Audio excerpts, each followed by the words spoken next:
Bonjour à tous.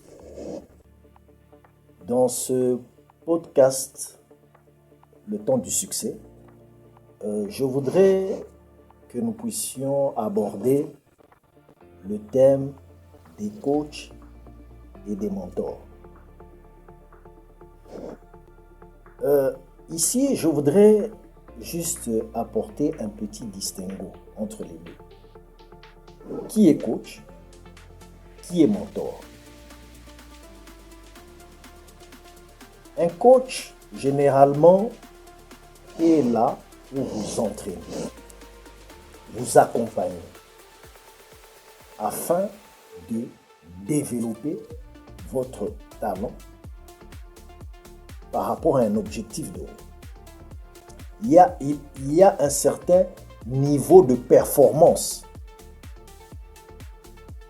auquel le coach veut vous amener. Ça, c'est le coaching. Donc, le coach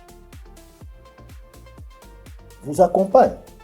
Il n'est pas nécessairement aussi talentueux que vous. Mais il apporte sa touche afin que vous puissiez devenir meilleur. Alors que le mentor, lui, c'est différent. Le mentor, c'est une personne qui a déjà atteint un certain niveau. Il a parcouru le chemin que vous empruntez. Et il va, n'est-ce pas, vous montrer ce qu'il faut faire, ce qu'il ne faut pas faire, parce qu'il a déjà l'expérience. Donc, le mentor, c'est quelqu'un qui est déjà devenu la personne que vous souhaitez devenir. C'est ça la différence entre un coach et un mentor. Évidemment, un mentor peut vous coacher. Mais ce qui est particulier pour le mentor, c'est qu'il est un modèle pour vous. Un exemple très concret, c'est par exemple dans le sport. Vous avez des coachs, des entraîneurs, qui n'ont jamais peut-être joué au plus grand niveau, mais qui entraînent des grands sportifs. Par contre, un coach qui, dans le passé, était un grand sportif, peut devenir le mentor, par exemple, un footballeur qui a, n'est-ce pas, été une star mondiale du football, est un modèle pour d'autres joueurs, même s'il n'est pas leur entraîneur.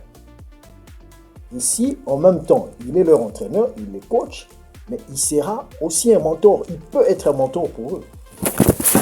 Donc, pour être un mentor, il faut être un leader. Parce qu'un leader ne se limite pas à dire ce qu'il faut faire.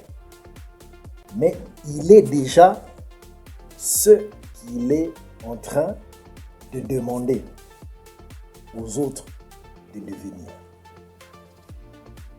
Il est exemplaire. Il est un modèle. Et donc c'est très important parce qu'aujourd'hui on est à l'ère de l'information, à l'ère des réseaux sociaux, du marketing digital. Donc, c'est très important. Comme vous vous dites coach, il faut faire la différence. Il y a certaines personnes qui sont réellement des coachs, mais certains ne sont peut-être que des motivateurs. Vous pouvez vous donner une motivation à quelqu'un pour commencer. La motivation, c'est au début, pour donner le start. Donc, vous poussez quelqu'un à commencer. Et lorsqu'il est lancé, donc vous le motivez. Il doit, maintenant, par la discipline, continuer ce qu'il a commencé.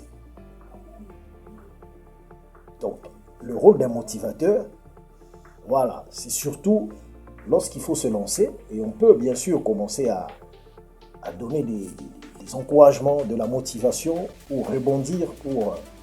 Mais à un certain moment, on a besoin d'un coach. Un coach est là pour justement vous entraîner par rapport à une performance, comme je l'ai dit tantôt, une performance donnée que vous voulez atteindre. Vous voulez l'amener à atteindre cette performance-là. Et enfin, le mentor, lui, qu'il vous coach ou pas, mais il est un modèle pour vous. Il a déjà réalisé ce que vous voulez atteindre. C'est pour ça que je donne un autre exemple simple dans le domaine de l'entrepreneuriat. Il arrive des fois qu'on donne des formations d'entrepreneuriat. Là, on est coach, on est formateur, on coach les gens par rapport à une performance donnée on veut leur amener à atteindre.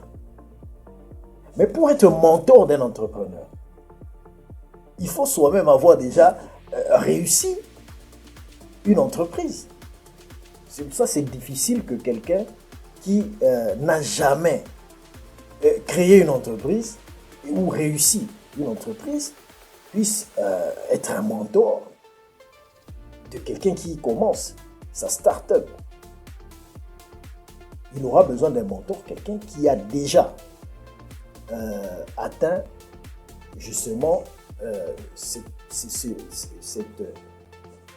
cet achèvement-là. Il a déjà achevé, voilà, le projet qu'il avait. Et dans ce cas-là, il peut être un mentor pour cette personne pour lui dire, voilà, quand tu crées ton entreprise, voilà ce qu'il faut faire, ce qu'il ne faut pas faire. Donc c'est très important de faire cette distinction entre le coach d'un côté et les mentors de l'autre. Et vous savez que lorsque vous êtes dans l'entrepreneuriat ou dans un tout autre domaine, vous pouvez avoir plusieurs modèles. Il n'est pas dit que vous n'aurez qu'un seul mentor, mais c'est quand même important d'avoir un mentor qui est proche de vous, à part tous les différents mentors que vous pouvez avoir dans divers domaines. Mais vous pouvez aussi être inspiré par des gens dans des livres que vous pouvez aussi considérer comme des modèles. Mais ils ne seront pas toujours là pour répondre à vos préoccupations, parce qu'un mentor, en principe, il faut être en contact avec lui régulièrement. Il ne suffit pas qu'il soit un modèle pour vous, vous devez avoir l'occasion régulièrement de lui poser des questions. Peut-être avec une fréquence d'1 mois, 3 mois, ou chaque 2 fois par mois, ça dépend. Mais c'est quelqu'un qui est aussi proche de vous, bien que vous pouvez aussi avoir d'autres informations auprès d'autres exemples, d'autres personnes qui vous inspirent. Voilà un peu les différentes personnes. Donc, quand vous jouez un rôle, que ce soit vous qui êtes mentoré par quelqu'un ou une personne vous mentor, ça doit être une personne de confiance. Vous faites confiance à cette personne qui voit vos talents et voit que vous pouvez un jour devenir comme vous ou comme elle. Voilà un peu ce que nous essayons de partager aujourd'hui dans ce podcast des coachs et des mentors. À la prochaine.